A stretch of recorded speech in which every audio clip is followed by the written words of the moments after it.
Over Quebec City at the frequency of 162.55 MHz. Environment Canada has updated a severe weather bulletin for Quebec at 4:27 a.m.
So Jesse's grown up down here in Medicine Hat and right off the Saskatchewan River.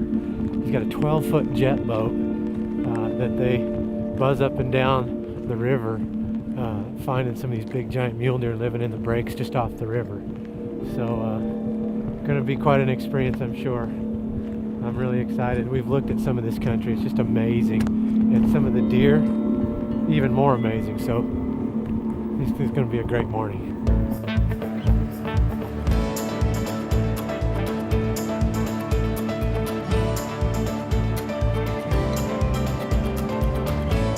Jesse had seen a big typical a lot through the summer actually, and then had seen him not too long before we got into camp. When we got to where we wanted to be, where Jesse knew this buck was living, we got out of the boat and Scott and I instantly saw a big deer. Where'd you got a deer just coming up that, where's that farther? Hang on, buddy. There it goes. Don't want to fall in, maybe? Beautiful country. Giant deer. This is awesome.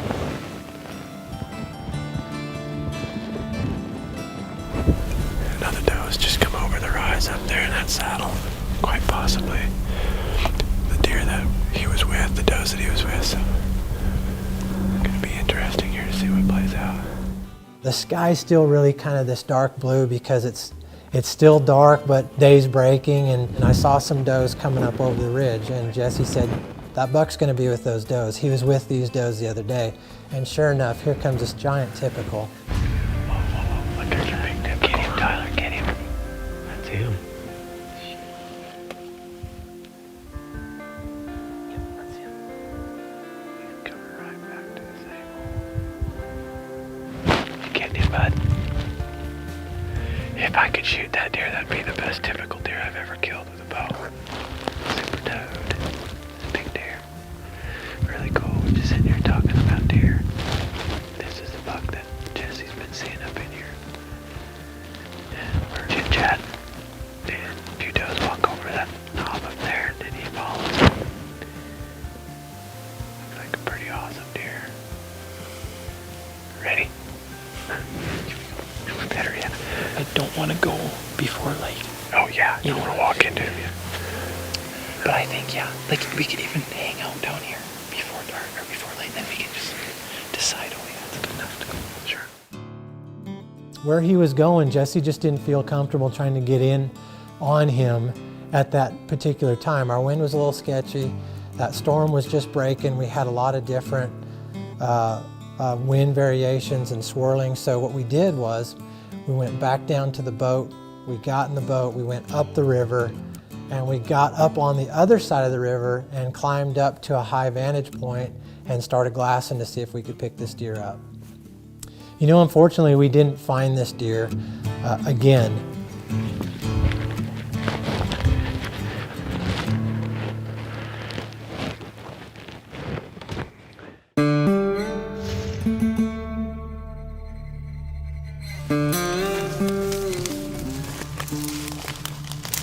The morning of day 2. We stopped just short of where we saw that big typical yesterday morning on our scouting mission.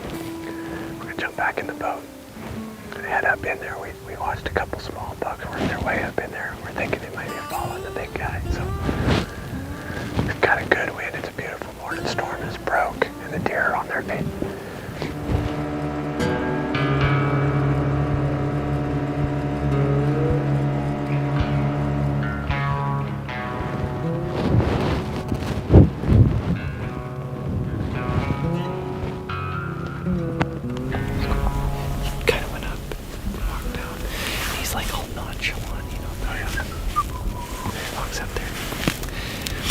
That's that bed I showed you. Yeah, right. Eventually we're going to see this bed.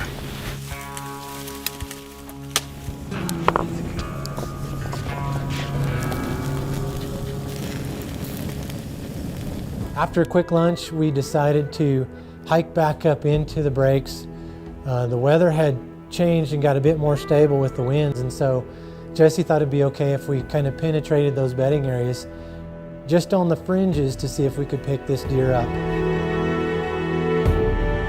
We split up, and Tyler and I got on top of one of the ridges and just happened to pick up a big buck bedded down in the bottom of one of these draws, and wouldn't you know, it was this deer. And he went over the ridge with does, and now he's bedded all by himself.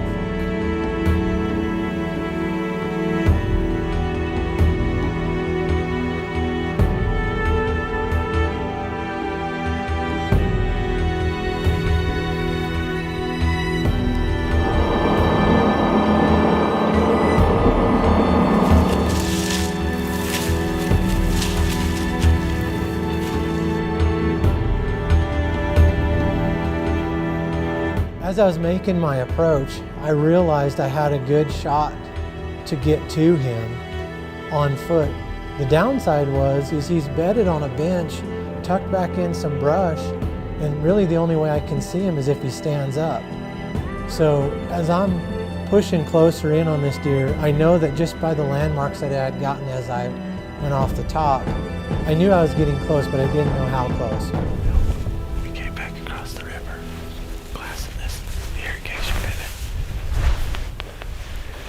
Younger buck up above that's bedded back down.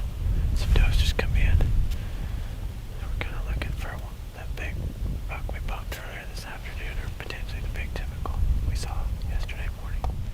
Now, unfortunately, the buck just would stand up, look around, spin around, and lay back down.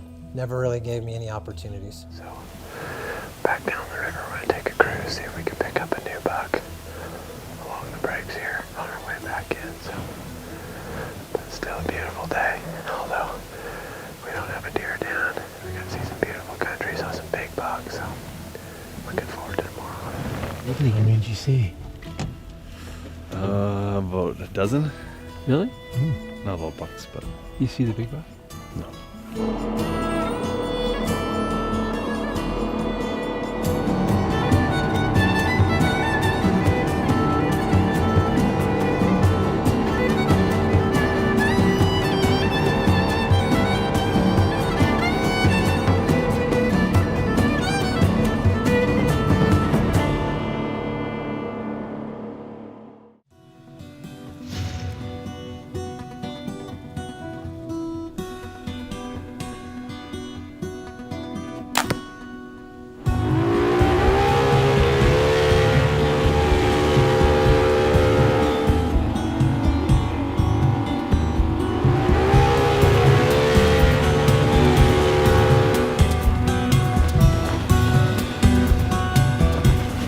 Morning of the last day.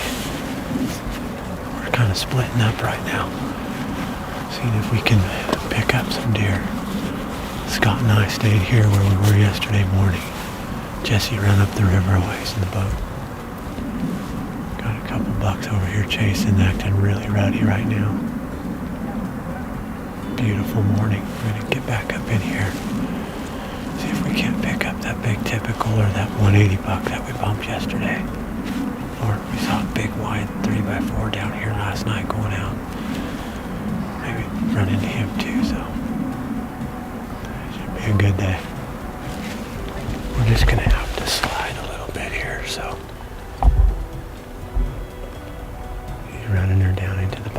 I want to get this over here.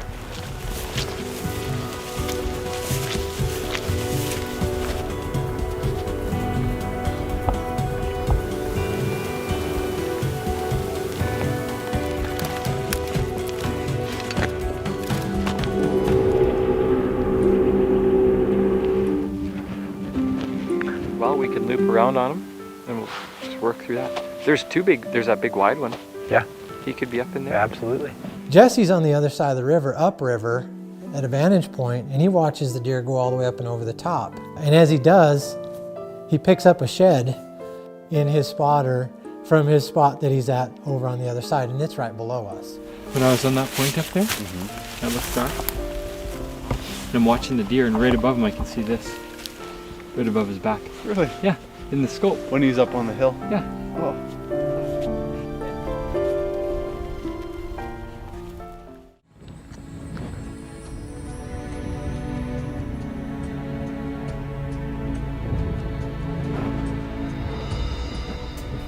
Pretty sweet. Buck bed right there at the bottom of this draw. It's like a condo.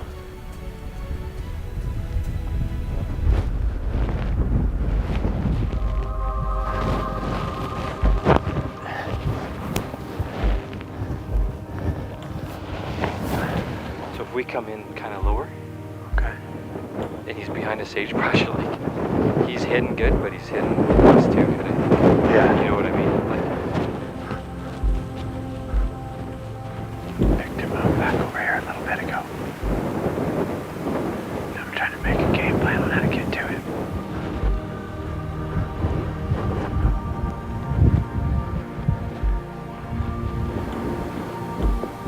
That little deal that's right above him there, that little swell right there. yeah. You think you'd get my wind if I come down on top of him? As I'm getting closer to this piece of sage, I notice I can see the tips of the back forks of this buck.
I don't know if you guys can hear me, but an airplane just flew by and got him up.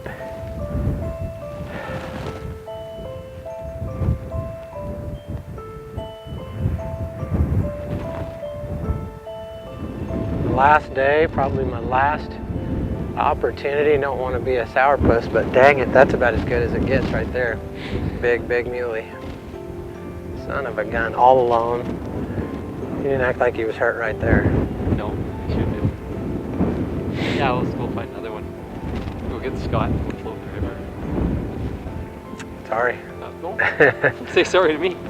Thank you for giving me a chance on him, though. No trouble. Doggone it.